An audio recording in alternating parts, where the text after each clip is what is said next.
Líder do governo na Câmara apresenta novidades na comissão de inquérito do Criciúma Prev.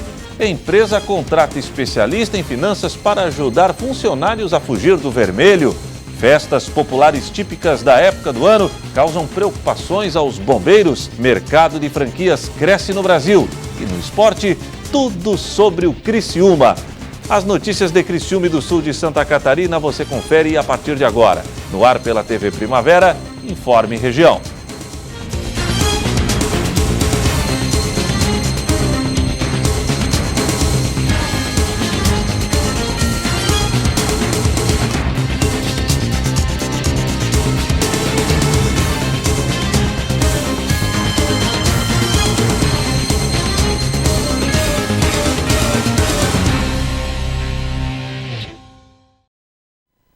Hoje é quarta-feira, dia 3 de julho de 2019. Para você que sintoniza a tela da TV Primavera, uma boa noite. O vereador Aldinei Potelec, líder do governo na Câmara, apresentou novidades que podem mudar os rumos da comissão de inquérito do Criciúma Prev. A reportagem é da jornalista Débora Correia. A comissão de inquérito ACI, que investiga possíveis irregularidades na relação entre a Prefeitura de Criciúma e o Fundo de Previdência do município, o Criciúma Prev, teve um fato novo nessa semana. Em uma das reuniões da comissão, o vereador Aldinei Potelec, líder de governo, informou sobre a situação da dívida da Prefeitura, que é um dos debates dentro da comissão. Conversando com a Procuradoria do município na última sexta-feira. E ela nos informou, dentre os assuntos que nós conversamos sobre o caso da CI, que é da Comissão de Inquérito, que apura possíveis irregularidades cometidas no Criciúma Prev, e ela nos informou que havia um processo judicial onde o município haveria oferecido como garantia de pagamento de precatórios aquele valor de perto dos 25 milhões que o município recebeu em 2017. E isso vem de encontro justamente a um dos pontos da CI, que é a possível recurso em caixa, dinheiro em caixa e não pagamento do Criciúma Prev. Então isso vem de encontro justamente a esse questionamento, um dos pontos que a comissão de inquérito está apurando. Diante disso, a comissão de inquérito aprovou nesta terça-feira o prazo de 10 dias para o recebimento do documento desse processo, que pode modificar os rumos da investigação da CI. Diante disso, nós solicitamos na segunda-feira, na reunião da CI, nós solicitamos na segunda-feira a juntada desse documento, e aí abriu-se uma discussão. Por quê? Porque a CI queria que esse documento fosse juntado em 24 horas, mas o regimento interno ele permite, ele diz, melhor dizendo, que a juntada de documento tem um período de 10 dias. Então nós temos que tomar cuidado, e o meu questionamento era esse, tomar cuidado para não dar possibilidade, de repente, de uma própria judicialização do processo. Por quê? Nós enviamos um ofício para a Procuradoria do município, solicitando o documento em 24 horas. E se a Procuradoria não consegue levantar esse documento em 24 horas? Porque é um processo judicial, né? Se ela não consegue em 24 horas, ela pode justamente judicializar, dizendo, não, mas o regimento de vocês diz que é 10 dias. Né? Então, para evitar esse tipo de situação, nós levantamos esse questionamento, e isso foi aprovado na reunião de terça-feira da CI. O vereador falou ainda sobre o tempo da CI, que foi prorrogada.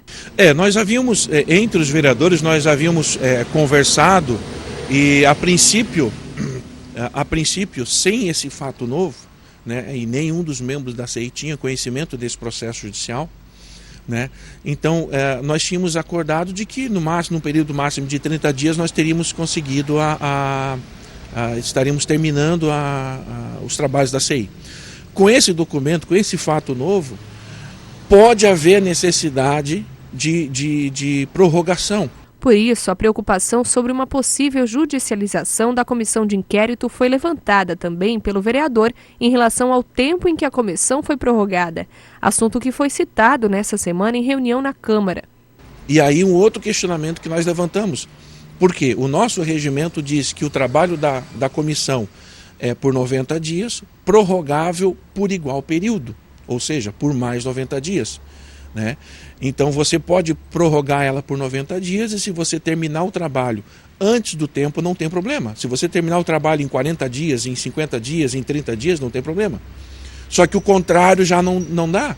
Né? O contrário, eu prorroguei por 30 dias, mas agora eu vou precisar de 45 dias por causa desse fato novo, dessa documentação, que precisa ser analisada, que precisa ser avaliada. De repente temos que trazer novamente pessoas para serem ouvidas. Então nós corremos o risco daí da extinção de todo o trabalho da CI, pelo fato de que o próprio regimento diz que se ela não conseguir terminar os seus trabalhos dentro do prazo estabelecido, ela está extinta por si só. Então, são algumas situações que nós temos que tomar muito cuidado como vereadores, como partes integrantes da CI, para que nós não venhamos nem judicializar o processo, nem muito menos fazer com que todo o trabalho da CI venha, de repente, ficar no meio do caminho. Potelec falou ainda sobre a acusação de improbidade administrativa feita pelo presidente da comissão de inquérito, o vereador Júlio Kaminski, referente ao prefeito de Criciúma, Clésio Salvário. Segundo ele, o assunto já foi resolvido. Eu acho que isso é uma situação, todos nós já conversamos com o presidente Júlio Kaminski, né, o presidente da CI. Foi uma infelicidade né, da parte do vereador, mas acho que isso é uma situação que já foi superada por todos os vereadores, né, e nós estamos menos focados agora em levantar essas informações para que nós possamos elucidar de uma vez por todas esses pontos que a CI apresenta. Tem empresa de olho nos funcionários endividados. Não adianta esconder, não. Se a vida financeira está descontrolada, o rendimento com certeza vai cair. Para evitar isso, uma empresa lá da cidade de Guarulhos, na Grande São Paulo, contratou um especialista em finanças para ajudar todo mundo a fugir do vermelho. Os olhos no computador, mas a cabeça bem longe, nas contas para pagar. Durante alguns meses, o Thiago viveu dessa forma. A preocupação com as dívidas impediam que ele se concentrasse totalmente no trabalho. No início do ano em si, eu tive que as minhas pendências com o carro em si, IPVA, e aí quando foi efetuar esses pagamentos, eu tive que fazer uma manutenção no carro que não estava prevista. E aí estourou em si meu orçamento. Ele ficou com uma dívida de R$3.000 e seu rendimento no trabalho foi afetado. A cabeça só fica pensando na dívida e aí você perde em si realmente o foco em si das outras áreas que você tem que ter a dedicação. O chefe dele percebeu a mudança de comportamento. Fica tenso, né? Fica mais retraído, mais introvertido. Então muda algumas características normal do dia a dia, de dar risada, conversar, você vê que a pessoa fica retraída. Casos como esse são comuns no ambiente de trabalho. Uma pesquisa feita nos Estados Unidos afirma que um funcionário com problemas financeiros pode afetar em até 15% a produtividade da empresa. No Brasil, o risco é ainda mais alto, já que a estimativa é que 80% das pessoas estão endividadas, de acordo com dados da Associação Brasileira de Educadores Financeiros. O funcionário, quando ele se endivida, ele não se endivida só na parte dele lá em casa, etc. É a cabeça dele que modifica totalmente. Então, quando ele vai para a empresa, ele não tem aquela chavinha que ele vira e fala, minha dívida acabou, aqui eu tenho meu foco, tenho que fazer desse jeito, etc. Ele chega no trabalho e continua pensando em como solucionar aqueles problemas. E essa história geralmente não acaba bem. É cada vez mais comum histórias de funcionários que pedem para ser demitidos ou então até forçam a demissão para usar o dinheiro da rescisão e pagar as dívidas. Mas especialistas fazem um alerta. Essa saída não é boa para nenhum dos dois lados. Eles criam vários fatores lá dentro, como faltas, etc., para poder a própria empresa demitir. Ele ganha a rescisão, resolve momentaneamente aquele problema dele financeiro, e aí o que acontece? A empresa perde com isso, tem que realocar essa pessoa, e o próprio funcionário ele não aprendeu nada. Então ele vai sair e vai ter o mesmo problema depois. Vai acontecer uma bola de neve. A empresa do Thiago contratou uma consultoria financeira para auxiliar os funcionários que estão endividados ou não. Eles recebem orientações de como administrar melhor os recursos e quem precisa conta ainda com um empréstimo consignado. O dinheiro é descontado em folha e com juros menores. Mas o que o Thiago recebeu de mais valioso foi uma lição. A regra é não gaste o que você não tem. É simples assim. A seguir, festas típicas da época do ano causam preocupações aos bombeiros.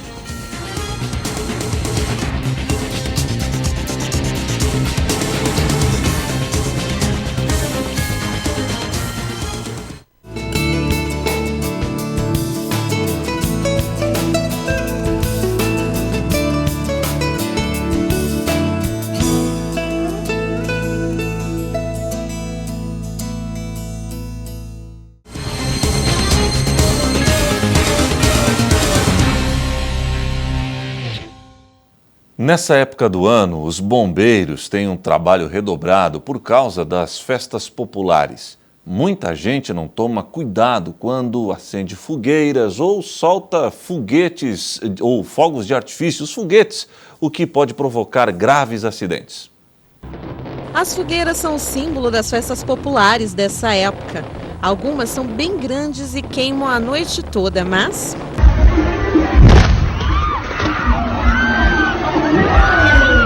alguns cuidados devem ser tomados antes de fazer uma fogueira. Tanto os materiais utilizados como a maneira de acender o fogo são cruciais para garantir a segurança e não estragar a diversão. Nós recomendamos que, em primeiro lugar, as fogueiras não seja de grande proporção. Seja uma fogueira mais mediana ou pequena. Em segundo lugar, não utilize combustíveis líquidos para iniciar o fogo nessa fogueira. O combustível ele gera uma nuvem de vapor inflamável, que por vezes quando você chega perto com a sua fonte de calor, ela dá aquela explosão que nós vimos recentemente. O tenente está falando do acidente com o prefeito de Osasco, Rogério Lins, e a mulher dele no fim de semana. A imagem é impressionante.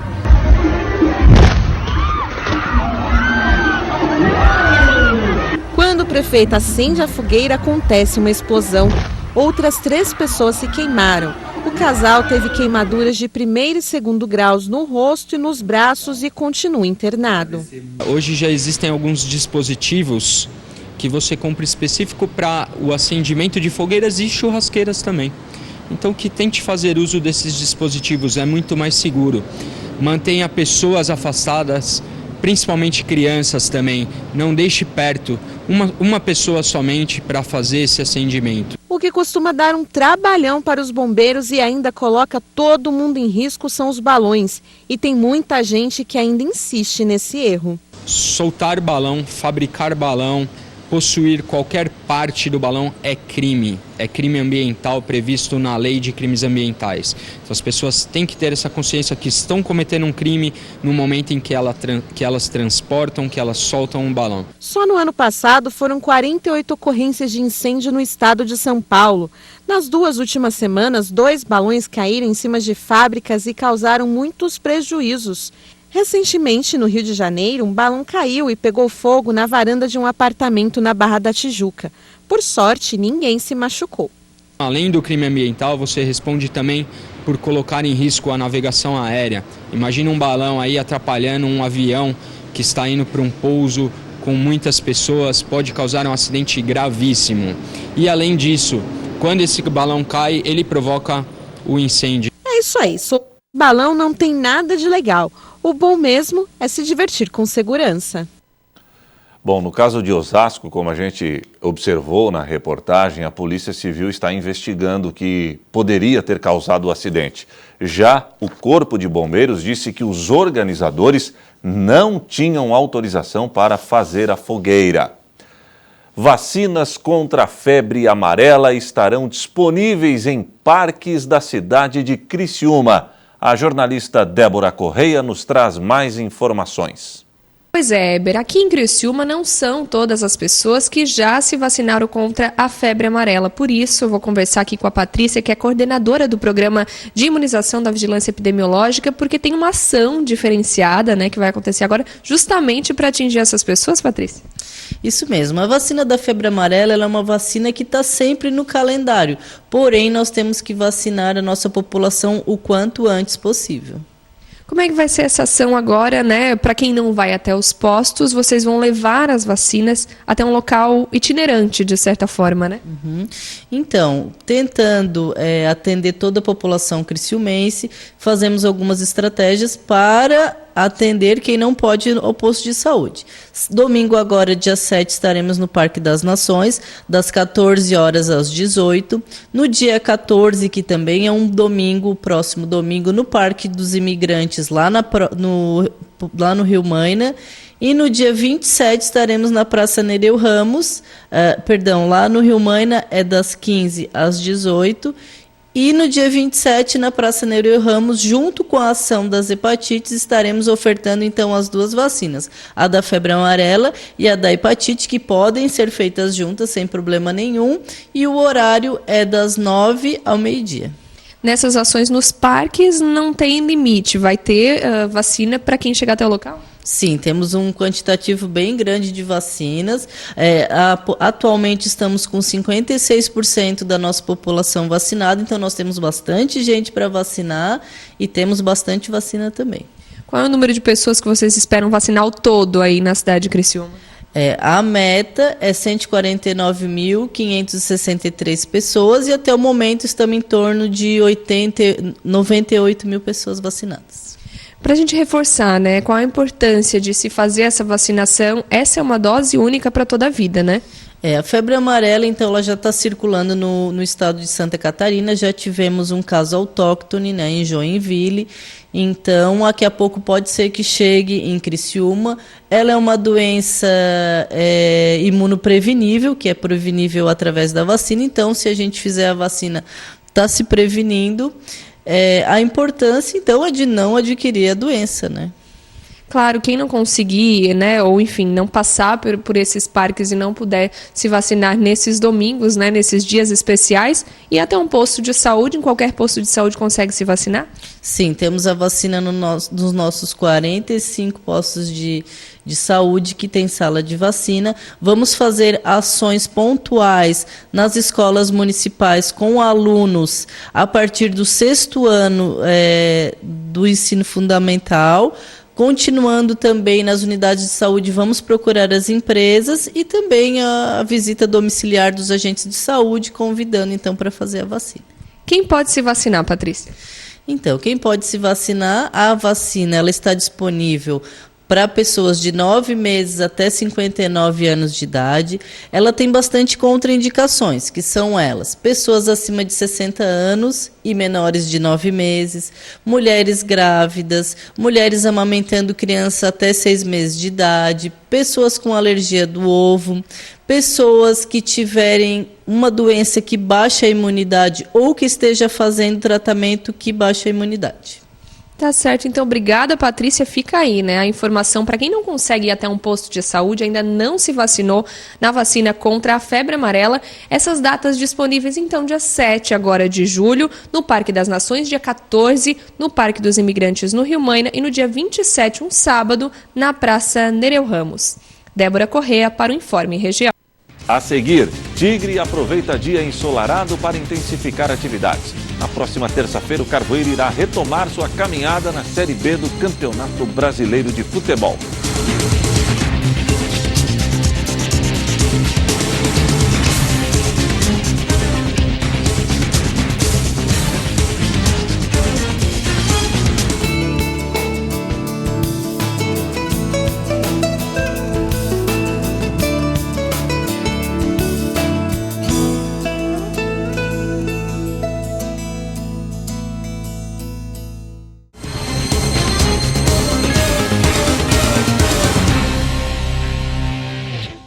Com mais de 13 milhões de desempregados em todo o Brasil, uma alternativa é partir para o empreendedorismo. O mercado de franquias pode ser uma opção. De acordo com a ABF, que é a Associação Brasileira de Franquias, até o final do ano, o mercado terá um aumento de 7% em unidades e também redes.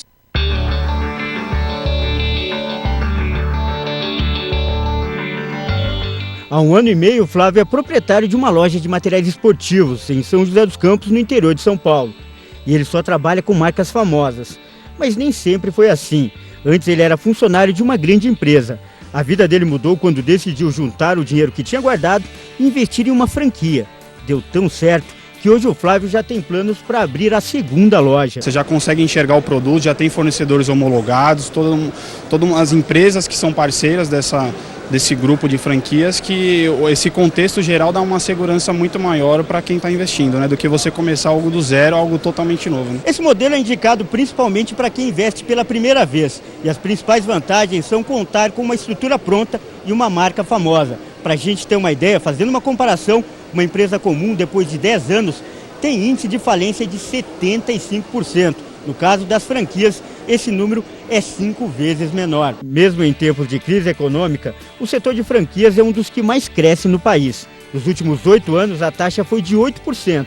São mais de 170 mil unidades espalhadas pelo Brasil, que empregam 1.300.000 pessoas. E um dos motivos desses números é a maior segurança que o negócio oferece. Porque eu dou acesso a uma marca reconhecida, eu dou acesso a know-how, a todo um ganho de escala com fornecedores, a um suporte operacional que o franqueador presta para o seu franqueado, e isso faz com que a rede de franqueados tenha uma performance melhor. Segundo dados da ABF, a cada dia 20 novas franquias são abertas no país. E além das lojas físicas, os negócios virtuais são cada vez mais procurados. Esse aplicativo realiza entrega de comida. Criado há 1 ano e meio, já conta com 120 parceiros em 17 estados. O fato da gente ser empresas de maior porte nos possibilita mais investimentos em tecnologia, em know-how, que são repassados diretamente para os franqueados. O acesso a esse tipo de empreendimento está cada vez maior. Christian investiu R$6 mil para abrir uma franquia, uma quantia considerada baixa para abrir um negócio. E passado pouco mais de 1 ano, os ganhos multiplicaram. Ele disse que está muito satisfeito com o resultado. Mas hoje eu posso dizer, vale a pena, o retorno está sendo muito bom, tanto em termos pessoais, porque a gente tem um pouco mais de tempo, tem a liberdade de criar e desenvolver coisas que eventualmente você não consegue, mas hoje a gente consegue fazer um trabalho muito bom. É interessante dizer que quando você está montando um negócio, aquele que era empregado tem um trabalho e muitas vezes hora extra e tal. Aquele que vai montar um negócio vai trabalhar muito mais que o empregado. E normalmente vai fazer, quando é um pequeno negócio, vai fazer tudo. Vai tomar conta do caixa, vai tomar conta do negócio, às vezes a esposa está junto. Então, vá ciente de que você vai trabalhar mais do que quando estava empregado. Agora vamos de esporte. O Tigre aproveitou o dia ensolarado para intensificar suas atividades. Na próxima terça-feira, o Carvoeiro irá retomar sua caminhada no Campeonato Brasileiro da Série B, em jogo que será disputado no Heriberto Wilson, diante do Coritiba. Para a volta da Série B, o Criciúma quer estar nos cascos. Luiz, goleiro titular e capitão da equipe, aproveitou bem a parada do campeonato para se recuperar de uma lesão. Agora o camisa 1 do tricolor quer esquecer o período de tratamentos no departamento médico e voltar a defender o gol Carvoeiro. É um processo um pouquinho complicado, né? Tive uma lesão no colateral, uma torção no treino e pelas exames que foi feito, a gente acho que não precisava fazer um procedimento de cirurgia, então a gente ia adaptando a cada semana a parte de força, realmente tirar esse edema que estava ali incomodando. E a cada semana a gente tinha que fazer uma pulsão no local para poder retirar um pouco de líquido, então foi bastante complicado durante esses 2 meses aí batalhando para poder treinar, ficar à disposição e as coisas não andavam do jeito que a gente queria. Experiente, Luiz relata dificuldade em ficar de fora dos jogos e se disse ansioso em poder voltar a atuar. Na verdade eu já passei por isso uma vez, né? E numa situação como essa você tem mais a família do lado para poder te ajudar nessa questão também, os atletas também. Claro que não participam tanto porque você tem um horário diferente de trabalho, eles descem para o campo, você fica na parte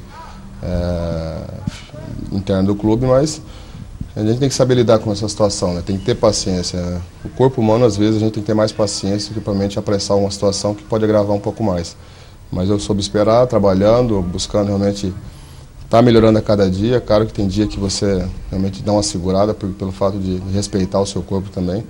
Mas eu nesse período aí, o trabalho foi muito bem feito, né? Acho que não tem um questionamento se demorou, se não demorou para voltar. De fora das partidas, o goleiro analisou o desempenho do Tigre até aqui na Série B. Nós, mais uma vez, começamos mal, né? Não chega a ser novidade essa inconstância nossa, né? Nós tivemos jogos muito abaixo e aí tem que correr atrás novamente. Nós tivemos 2 jogos importantes além da parada que conseguimos fazer ponto. Acho que isso é importante. Acho que agora manter uma sequência melhor, não fazer um jogo bom e o outro mais ou menos. Acho que a importância de estar sempre cobrando isso dos atletas. Tem jogadores experientes, sim. Tem jogadores mais novos que têm experiência, não é só pela idade que tem que ter experiência, mas tem que ter maturidade nesse momento. Então, agora se preparar realmente para começar, um segundo semestre melhor. A gente tem tudo para realmente fazer uma campanha muito melhor.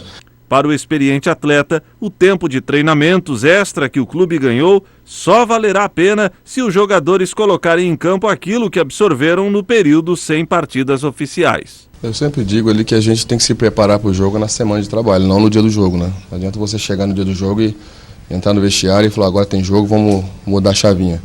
A preparação tem que ser na semana, a cobrança tem que ser na semana. O Wesley é um cara muito importante dentro do elenco, com a sua experiência, já tem uma rodagem muito grande. E ele sabe, se você manter uma sequência muito boa, com certeza os resultados vão ser melhor, né? Então não adianta a gente ficar trabalhando intensamente aqui, chegar no dia do jogo e não dar seu melhor, não fazer aquilo que foi combinado. Se você não fizer aquilo que foi combinado, você não está concentrado, você não fez o seu trabalho adequado. E o Informe Região desta quarta-feira fica por aqui. Para você, uma ótima noite e até amanhã, se Deus assim permitir.